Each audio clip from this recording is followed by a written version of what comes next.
Persepolis. And it's going to be a commentary on some biographical aspects of the author, Marjan Satrapi, and how it relates to other themes and how it impacts the reader.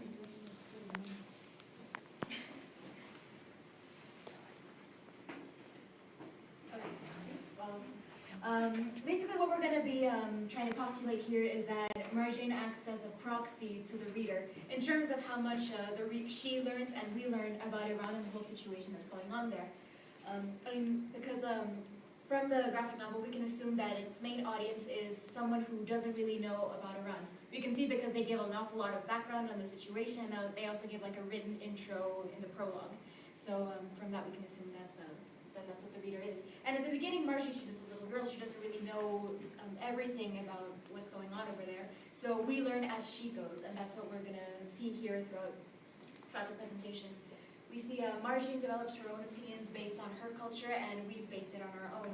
And it's kind of what she does in the book is she's trying to bridge that divide and try to make us see what she sees through her eyes. And we see it like in a lot of ways in Persepolis 1 and Persepolis 2. We see her life in Iran and her life in the West and how she manages to reconcile both of them. Alright, so I'm going to be talking a lot, I'm sorry. Well, for the views on Iran, this is mostly in Persepolis 1. I saw it mostly in pages 3 to 35, where most of the development begins in the heroes. Here we see Marjan struggle between learning the facts about what's going on and the fiction she's told at school and by the media. And the way we start seeing this ideological change through her eyes is when she ties her own values to the values of those who fought and died for her country. Because in this case, these are the communists and her family's friends who have been arrested because they're trying to fight the regime. Ironically, this is kind of how the government is trying to get this nationalistic perspective into the people of Iran. I mean, they're trying to emphasize a lot on the martyrs and their sacrifice for their country, whereas Marjan is really seeing and internalizing the sacrifices of the martyrs on the other side, of the communists and the people who are going against the fundamentalists. That's just an aside, I thought that was really interesting. But anyways, we see Marjan start to read up and develop opinions based on classic revolutionary values such as Marx, Guevara, etc. And I thought this was important because usually Western readers, when they're trying to find out different opinions, different possible ideologies, then the first one they go to is Marx, which is the complete opposite of classic Western capitalism. So this is kind of how I also relate to the fact that Marjan's development is also the reader's development. And she's basically just trying at this point to be a part of this big conversation that's going on around her. I used this page from the chapter The Sheep, where she sees her uncle Anush and her dad discussing a lot of things that are going on in the revolution. Says, I heard political discussions of the highest order, so it shows how she puts that above her own opinion at this point. We see her sitting on her uncle's lap, which is kind of, I interpreted that as her still being a child. She sits on her parents, she listens, she overhears, but she doesn't really participate quite just yet. This is the part that I found the most interesting, where we see her uncle Anush making a declaration about how the proletariat shall rule, very Marxist. And we see like kind of his gesture, it's like a really powerful one. It's like someone giving a huge discourse, a huge speech in front of a lot of people and trying to make themselves known. So I thought like the focus of that in that particular pose really showed him in a position of power. Now over here, we see Marjan, like she got off of her uncle's lap somewhere in the gutter, and she's apart from them on the table. And so it shows like she's trying to become a part of a conversation that she really doesn't feel like a part of yet. Like they're one side, she's another. And we also see it by what she's saying. She says something completely irrelevant to what they were mentioning. She says 99.99% of the population voted for the Islamic Republic. First of all, she's mentioning something that the media is saying to them, something the media is telling them, which is something fictitious, versus what they're talking about, which is mostly theoretical and mostly fact-based discourse. And here, when we see her father pointing out her error, and we kind of, because of the position they're in, I kind of interpreted it as him being in a position of power over her. He's like towering over, he's higher, he's pointing down at her, so it makes her feel small. It makes her opinions feel small and that she's wrong, and we see her reaction over here. We even see like the emanata of her tears, the fact that she's running. And we see that she's a lot larger than her dad and Anush in the background. We see that she's so overcome by her emotions of the fact that she's been screamed at that she still doesn't really know what's going on. That she can't really hear what her uncle is saying, that calm down, she's just a child who repeats what she hears.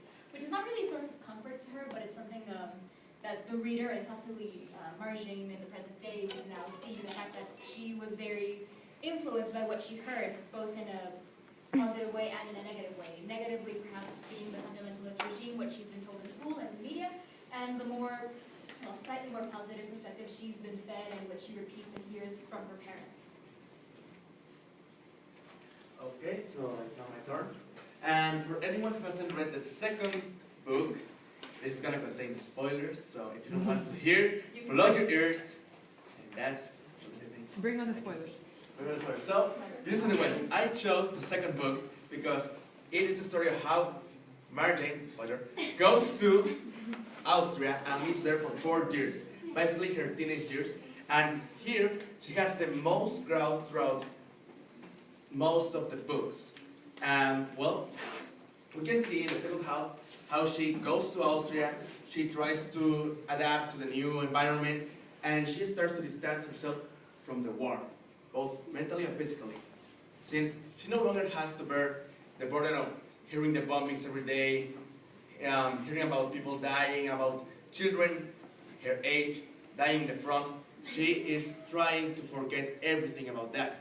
And thus, she becomes a Western woman, a punk Western woman. She hangs out with friends, she tries drugs, she goes on and becomes even a dealer.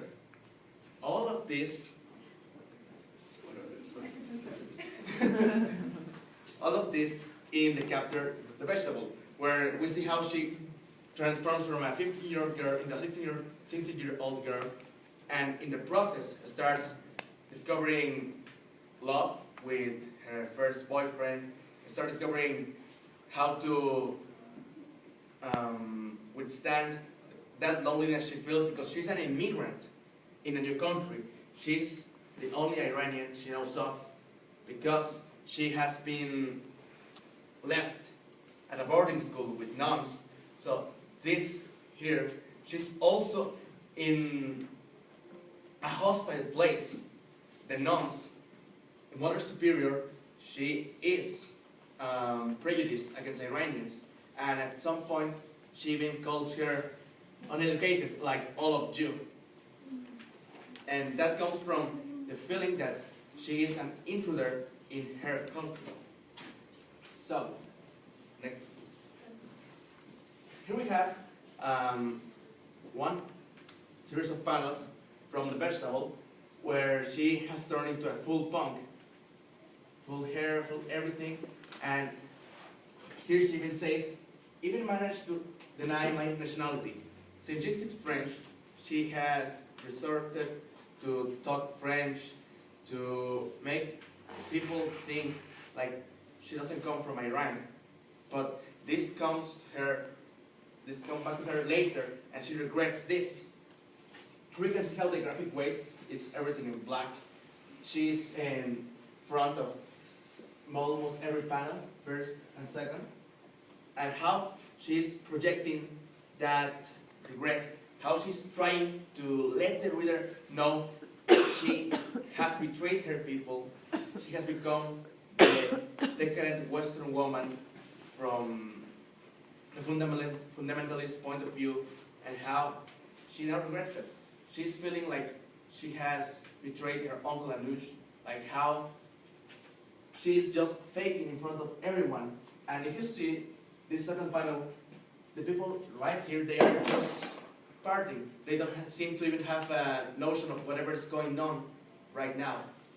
Meanwhile, she's just talking to us, making us see how she is, what she has become, but what she isn't.